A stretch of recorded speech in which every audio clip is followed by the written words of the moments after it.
Hi everyone, today you learn on how to add users on Google Ads platform. First, log into ads.google.com with your login ID and credentials. Select Tools and Setting icon.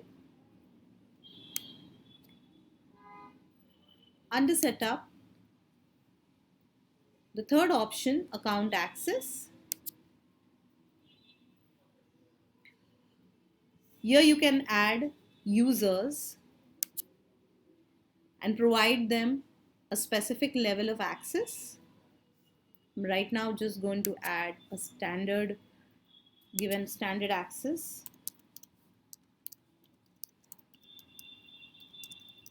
to this email ID.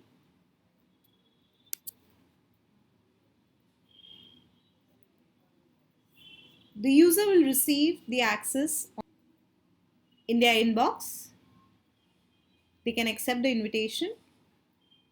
In case you want to remove the access, you can just click on the revoke option. The user access will be removed. Thank you.